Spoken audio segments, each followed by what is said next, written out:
So, moving on to, obviously now you're an influencer.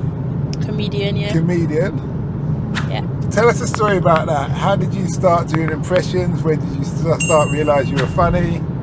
So, I don't know, you know, that's a very interesting question. When did you realise you could do impressions? I have absolutely no idea. Like, I don't even know how I do it. Like, when I watch back my videos, I'm like, this is weird. I weird myself out. Just need to jump in there. What's your Instagram handle? Your people can follow you on? Yep. So my Instagram and TikTok are both j.ghaz, so j.gaz, which is Gaz stands for my surname, and J just initial of my first name. So yeah, that's just all my socials, the same name. So Gaz, G-A-Z or G? G-H-A-Z. G-H-A-Z. So okay. J.ghaz, yeah. Okay. That's me, man. As an influencer, you should know, you always spell out your handle. I know, but you know what it is? Today, I'm literally like, I've got one brain cell left, literally. Well, you're like, doing I'm well. so tired. In it. You shopped out the place. Yeah? Oh my God, you see the amount of bags she's got in the boot. Yeah? Yeah, too many bags, man. Shop till you drop. I've definitely dropped now. Okay, so that's your Instagram handle. Yep. So who do you do impressions of? I do a good Boris, a good Molly May. Give us a Boris. All right. Yes, I am Boris Johnson, and it is a helicopter in the sky, the Peppa Pig. I do enjoy a good Peppa Pig, yes. Oh God. The thing is about it, you actually do the head gestures. Yeah, the mouth, the hand, everything. That's what I'm saying. I like really embody the person. That's why it freaks me out when I watch myself back. I'm like, what the hell? Okay. How do you know that? Do you have to practice those? No. One thing I take pride in my work is everything is on the spot. I just pick up my phone, take my camera out, and literally just go. No script, no practice, no nothing. It's just whatever I'm feeling like. And I feel like that's why people love it, because it's very original. It's very, clean cut. Like scripted. Yeah, there's nothing like that's gonna sound cheesy or anything. But yeah, in terms of where I started, I'm not sure. I think I've always just been a funny child, a bit, cheeky, and a bit sarcastic. Would you say you're an extrovert? You know what? Actually, I'm an introverted extrovert. I'm an ambivert. Reason is, I'm good at socializing. Do I enjoy it? No. For me, it's very overwhelming to meet new people, to go out to places. However, I know I do definitely have the skills to do it. That's why I'm saying I'm both. And I feel like it's selective as well. Sometimes I can override my introverted attributes and become an extrovert. Do you get it? Like if I have to go to a business meeting or something, I automatically become an extrovert. So yeah, I think I'm a bit of both. I don't think I'm just one. Just to give us some background, when did you start being an influencer? I started in 2018. Some time ago. Yep, joint channel with me and my sisters called Just the Hijabis. We did a video that went viral, of doing an impression of the EDL and saying go back to Islam and all that stuff. Went quite viral, still goes viral now on Twitter. And then from that I was like, look, TikTok started going off in lockdown, right? So 2019, just before TikTok literally went off, jumped on the app, started making videos, and yeah, people just love the accents and the impressions and stuff like that, and I enjoy making them, I'm not gonna lie. I'm probably one of the only people in the world that finds myself hilarious. Well, you don't know, you haven't met everybody in the world, but I know what you're saying. So your sisters, is it a family influencer thing? Or? Yes, and it goes all the way to my mum as well. Mummy gets involved as well? Yeah, my mum doesn't get she doesn't do like we do. She does more advice videos and stuff like that. So yeah, we basically just started. You said your mum's born here as well? Yep, mum's born here. Yep, raised in Ladbroke Grove with all the Moroccans. Okay. But yeah, so yeah, we started off just doing challenges and stuff like typical YouTubers. Hey guys, welcome back to our channel. Today we're gonna do a mukbang. Today we're gonna do this challenge, that challenge. And then yeah, we enjoyed it. The main reason we started is we didn't think that there was enough representation for North Africans, specifically Moroccans, in terms of the social media side of things, especially as Muslims. One thing about Muslims is none of us are the same. Do you get it? Everyone's DNA is different. Everyone's different, and we wanted to show that not every girl that wears, you know, the headscarf, the hijab, is very timid, very quiet. Some of us are very outspoken, very bubbly, do you understand? And even in our own culture, in the Moroccan culture, we're very welcoming. We like to, you know, we're very social and stuff. So we wanted to show that, we wanted to represent. And yeah, it's gone quite well. We've had a very, very positive... I can't speak. How many subscribers or followers do you have? We have 80,000. Okay, that's good. Yeah, 80,000. On my TikTok, I have 260,000. And on my Instagram, 55k, I think. Well, you're really up to speed with your 56K. numbers, isn't it? So you get branding, you get told to use L'Oreal and those companies come to you, so I can see you're well put together with your makeup and Thank stuff. you. I just came from a makeup event, a skincare event, I mean. Yeah, so that's... So what, were you vlogging there when you're there? I made a TikTok, I didn't really vlog, I don't...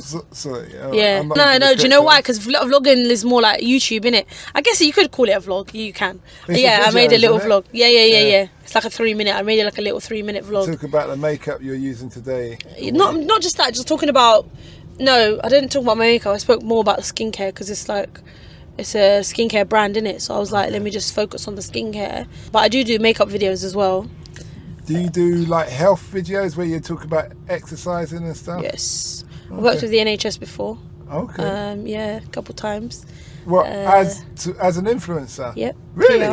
I didn't think they were getting on it. Yeah, they did for Eid last year. They did a COVID safety campaign. Talking about masks and all that stuff. And the vaccinations and No, stuff. not vaccinations. No, we didn't talk about vaccinations. I feel like vaccinations is a bit of a controversial one, you know, because there's pros, cons. And you know, there's nations split in half. Well, in thirds, half of us don't, like, third of us don't care. The other two are fighting each other. The big third don't care, though. Yeah, so I stay away from that kind of stuff. Like anything, like it kind of is political. I'm not gonna lie, anything political and stuff, don't really get involved in. But yeah, like the masks and stuff, and washing hands, being careful, and all of that stuff. That was one campaign. Who else have I worked with? I'm working with someone now, but I can't say. That's the only problem. It's a big UK brand. I've worked with Primark before on their Modest campaign.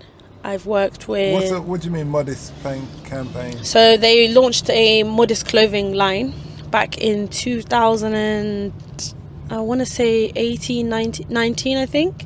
So Modest clothing is just clothing that is baggy, loose, mainly covers parts of your skin and stuff. Not limited just to Muslims, but also, you know, to just women who don't really want to wear like tight clothing and whatnot. Yeah, or their sexuality. Yeah.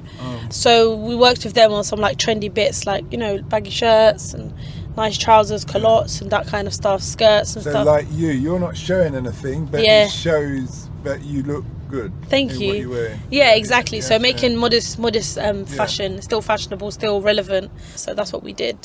Primark was one of the best collabs I've done, I'm not gonna lie, me and my sisters. 4 of you jump on everything every time. No, so we've taken a break for a while from our YouTube channel, only because with COVID we haven't really recovered, because like as in we had to take a break because of COVID because we all live separately. So we all live in East but different parts of East, so we had to take a break. We couldn't like meet up in each other's houses and stuff, so since then we haven't really just bounced back. You're really following the rules. Yeah, I mean, do you know why? Shall I tell you why? Go on. Because obviously I have a duty of care in it to anyone. If I'm sick and I make someone sick, do you get it? Like that's now something I've done. Do you understand? If that person dies, I wouldn't be able to forgive myself. It's interesting. That's why. Plus, I don't. Did you tell Boris that when he's having his party? On Boris, man. Boris is a joke, man. Boris is having his party. Boris is a joke, Plural. man. Yeah. I really don't know where they plucked this guy out of. You know that? Well, either way, he's the top. He got the top job, as some people may see it. I don't Not know. like a job I would Take it wanna back. have. You will take it back. Take it back immediately. That's literally what he says all the time. Yeah, no. So it's not just that. Do you know what it is? Like something that we should understand as well is just because someone does a bad doesn't mean we need to do it as well. Do you get it? Like I'm not gonna lie, I'm not a lawbreaker. I'm just scared. I'm such a like. Yeah, well, that probably explains it. Yeah. I would say to that, and I don't want to deviate too much into the COVID thing. Yeah. It's kind of done and dusted. But if he's a man and he knows all the the real things about COVID. Yeah. And he's willing to jeopardise his family's well-being, or health, I should say, Yeah. by having And his newborn baby. Yeah, and having number of parties. And how bad really was it? Yeah. That's all I'd have to say on that. Of course. But how's your overall journey been as a podcaster? It's good. As a influencer. Influencer, amazing. What have you learnt that you wish you knew when you'd started this whole journey? Criticism. There's a lot of criticism. People feel entitled to have an opinion on absolutely everything that you do, even literally from the socks you wear in the daytime. Literally, people have an opinion on everything. Oh, women. This is women probably. Everyone, literally. Really? Literally everyone. Because your niche is Islamic. No. It's not, really? So I'm very proud that my demographic is very diverse. I've got literally people of all, like if I went through my followers, you'd be like, oh, they're very different people. I feel like because it's more comedy related, so it's very widespread. Very widespread. So so it's no one specifically. Your culture at the same time. Yes, of course. At the end of the day, I promote me and I promote my life and every part of me, whether it's being British, whether it's being Moroccan, whether it's being raised in West London, no matter what it is, like it's all made me. So I show every single part of that. You get it? Including I've got like mental health. I've spoken about mental health, spoken about physical health. Like I've got disabilities, so I've got something called hypermobility syndrome, which is too much collagen in my joints, which means it's hard for me to do like everyday activities like walking for a long time, running and stuff like that. So I speak about that as well. Speak about everything. It all builds up. Yeah. It's what we call sharing a gift. Yeah. You talk about things and other people realise that if you're handling it, I can handle it. Exactly. And they can learn from your ups and downs in life. Yes, exactly. So, yeah. Not even that, it's also painting a picture that not to idolise people. Like, one thing I always tell like my supporters is don't idolise anyone. Do you know what I mean? Because you might think someone's life is amazing, but it's not. They're just showing you the parts that they want to. They're painting you a picture. Yeah. Do you get it? And that's interesting, you know, because when I vlog, I'm more rough and ready person. So I never worry about looking like I'm just stepped out for a music video. But I see other people's vlogs and it's immaculate. Yeah. And I think, all right, let me try and do it like that. And then I just think, I can't be arsed. Yeah. But then I think, well, this is the real me. I haven't got time to be... Well, I would never put on makeup or anything, but I've got no time to do glamour lights action. Yeah. You see what I mean? But it's interesting how people look at it. You see what I mean? The interesting thing as well is social media now is moving more towards organic content, where people are no longer wanting to see the glitz and the glam. I've seen that shift. I've been part of that shift. I've seen it, like where people no longer want to see all the good parts of your life. Now they want to see the nooks and the crannies, all the, you know, the ups and the downs. And you'll find people reach out more and ask more when you reveal the bad parts. For example, I'll give you an example. Let's say you woke up today and you're struggling with your mental health, let's say, right? And you say, you know, guys, I'm just not having a good day today. I'll give you an example. Yeah. Just to jump in there. Will Smith, Jada Pinkett. Oh. Jada goes on the show talking about her relationship issues. Yes. Which I think is not a sensible thing to do for anybody. Yes. Yeah, why would you hang your dirty washing the line? Later on, Will Smith gets upset that obviously someone made a joke about his wife, which is minuscule if you ask me. Yeah. He even said, I love you, Jada, but... Yeah. You know, and he cracked the joke, you know? Yeah. Well, other people don't get I love you first. Yeah. Will Smith's despicable behaviour in my eyes. Yes. Yeah. But then I say you have that coming because you put yourself out there. Mm-hmm. The thing What's your is take on with Will Smith, now, this is what I've seen in it. Obviously, I wasn't there.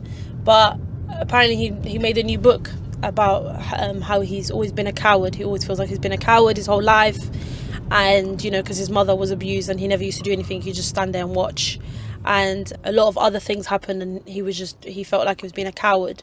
And apparently in his book, he said, from now on, if anyone comes for me, my family, anything, I'm going to defend. Now, obviously, his behaviour is absolutely disgusting.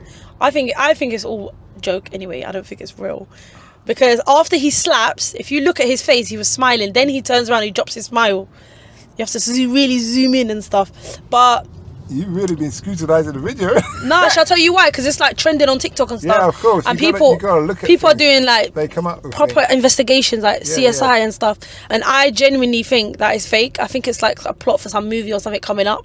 Especially as well, Chris Rock didn't even flinch. He didn't move. No, he did. It's like he knew it was coming. When he got sick, he went like this, and then he just grabbed himself because that was his reaction, ready to fight. Yeah. He balled up his fists, and then he grabbed his hands. And he put them down. No, he put his hands behind his. Behind his grabbed back. his own hands and remembered where he was and how he to conduct himself. Yeah. And that's when he went. It's a joke. One thing I will say is I feel like Will Smith should have been removed. I don't care who he is.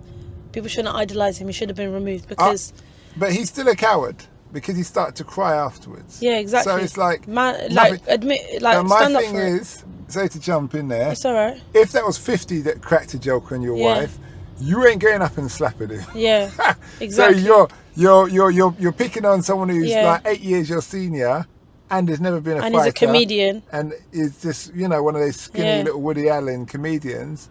But you're not going to pick on the real man who's going to lay you out. The ones with a good past. Yeah, exactly. Who wouldn't think twice. Yeah, but it's true. Even the coward thing. I mean, at the end of the day, there's a way to defend without getting up and actually choosing violence and slapping someone across the face on national television live. Yes, remember he's got kids. Yeah. Chris Rock got kids, got families, got a wife. Even all the people that were there can actually sue him for trauma because you can't do them things. Yeah, but it says a lot lot about, that could be triggering. It says a lot about Chris Rock that he's not doing no legal suit. Yeah, because I mean. Do you see what I mean? Yeah, he's a good person. He's gonna win. He's gonna win. Obviously, come on, on national television. Yeah, but Chris is like. It's calm, yeah. But that's how you know he's a good guy, you know. Yeah. And for I've never been a fan of Will. What pissed me off more was when Will got up. He didn't even say, "I'm sorry, Chris." He said, "I'd like to apologise to the team. I'd like to apologise to this person, that person." But he didn't say, "I'm sorry, Chris, for slapping you across the face." Like, do you know what I mean? Like, big man, apologise. Like, what's wrong with you? No, but the same sense, don't apologise if you don't mean it. But then how could you not mean it? You got up on the stage, you slapped someone across the face. Meaning, there's no point him apologising. Yeah. If he doesn't mean he's sorry. I think he knew he was going to get away with it. But I think he should have got dragged out. I'm not going to lie. If I was security, I would have dragged him. I don't care who he is. Even the Queen of England should get dragged if she's slapping people across the face on the stage. Do you get it?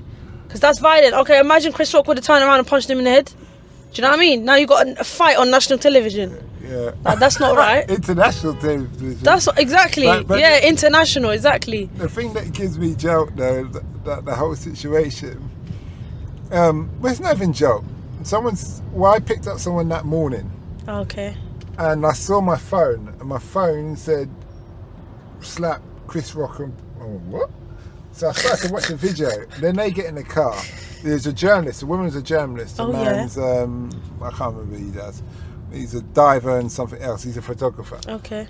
So her thing was to me, and she's a white woman. And she came to me and said straight away, "It's really bad because black people never been represented in Oscars, and now look when you let them in now look." So I was like, well, these are just people.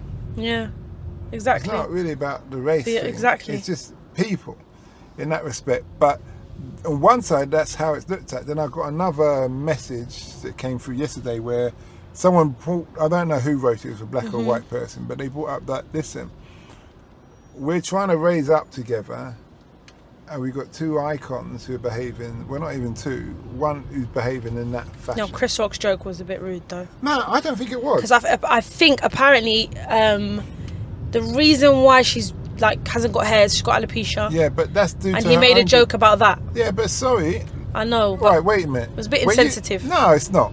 It's not at all. You're a comedian.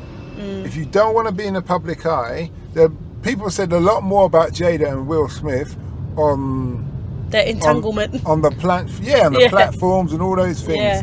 You can't be hanging your dirty washing out like that and then complaining that people are thing. And that was a mild thing. That was mild. And he said, I love you lot. So he's saying it like a kid, like a joke. brother, sister thing element. It's nothing. Thing got called Yoda. Joe Pesci got called Yoda by Ricky Gervais. Now, aging is not something you can control. Yeah.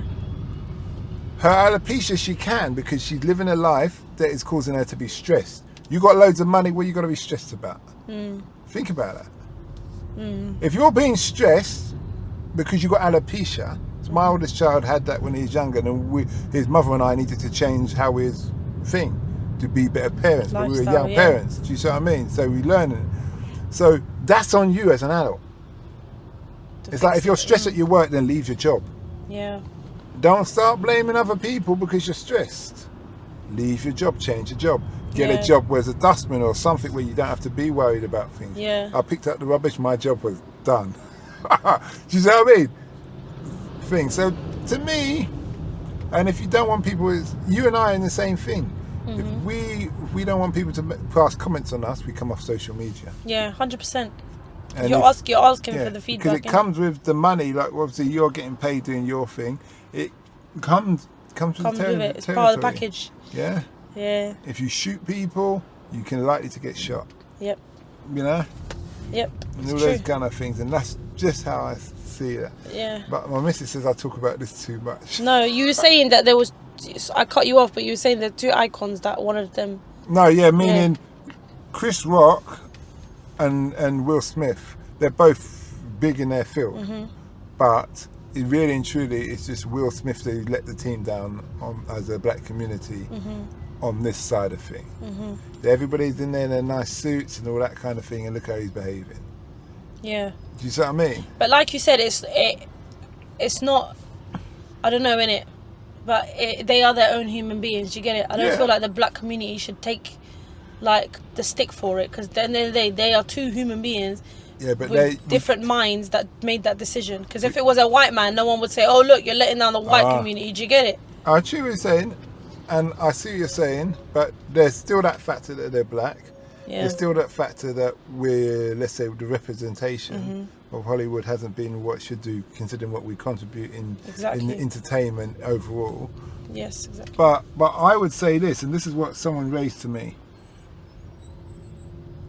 If Chris Rock had been Ricky Gervais cracking that joke, would he have gone up and slapped him? Probably not.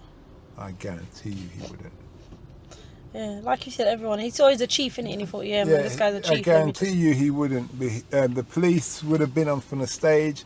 Will Smith will still be in jail now, sitting there. Yeah. Yeah, there'd be people campaigning, let him out. Yeah, exactly. All that kind of thing. No. He wouldn't have.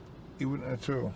But another thing that I'm quite passionate about is if people have mental health issues, right? Because it could be that. They need to come forward and say, look, I've got mental health issues. Do you understand? And they need to have someone there to really help them in these kind of things. Let's say he has, I don't know, bipolar or something that he can't really control a lot of his reactions. He needs to come forward. He should have already come forward and said, look, I have this. Because I know a lot of people are writing it off of, oh, he's not mentally well. He's not. But he doesn't say that though. Yeah, but even if he hasn't said that though. All right. I remember a judge sentencing somebody in America, and he said, I understand that you have a sickness or mental whatever, but there's thousands, if not millions, of people with the same sickness, and they don't go around murdering anybody. Yeah. So basically, there's always self-accountability. If you know you've got a problem, don't go to the Oscars. That's what I was going to say next, yeah. Keep your ass at home. That's true. Very simple. But if you're going to put yourself in predicaments, don't expect people to bend over backwards to assist you. Even leading up to him getting up, it was very strange. Because he laughed, then he sat there, he looked at Jada, I don't know, because they took cameras off at that point. He must have looked at Jada, then he sat there and then he was like, well, hold on a minute, am I a mug? He got up, he slapped the man, walked back to his chair and then said, keep my wife's name out your effing mouth, twice. The whole thing was like you can't make it up. I was like, what the hell is going on? Do you know there's that black actress from Kenya? What's her name? Oh my God, Lupita killed me. Did you see her face? Lupita killed me. She was like... Did you see her eyes? that chocolate skin in those eyes is... I died. Like, Lupita is literally the meme of the world now. She's just getting joked, man. Literally. She was like, what's going on here? I was wondering how come she's sitting on their table. She probably just... I think they put certain actors together in it to mingle and stuff. Yeah, but I'm just surprised that she's sitting on the table. I was thinking, maybe they've got a movie coming up and they've bonded. I don't know. Yeah, what have you? Yeah. But yeah. But still, that was a joke. Nah, she is actually a joker. But then someone also said to me, you need to know you in a relationship? No. Okay, someone said to me, you need to know your partner's weakness. So for instance, I know I can have a temper problem. Yeah. So my partner, or rather my friend, she knows that Simon thinks. So when she sees me going off the rails, she'll go, Simon, like that. And there's something that triggers. I think, oh, right. And I kind of calm down, and she, take the forefront of things. So if you know your partner's not strong on something or is a weak spot, you need to be that strength. It's a team thing. So what my point is, if you see him storming towards somebody, you need to do that classic pub scene. Will, what you doing? Go sit down. Go sit down. Get in the car. We're going. We're going home. That's because it. You see that so many times. Yeah. A big man, 6 foot plus, and a short woman, and he wants to get in a fight with another bloke, and the woman stood in between. She's like, them no, two. for me. Yeah, and she's slapping him and telling him, get in the car. Get in, we're going in. And he's like, But then from that, are they partners? That's the question we're going to ask ourselves. Well, then my thing do they live together? Are they in a relationship, or is it just? From when your wife sleeping with your son's friends, that's what I'm saying. Your wife has no dignity.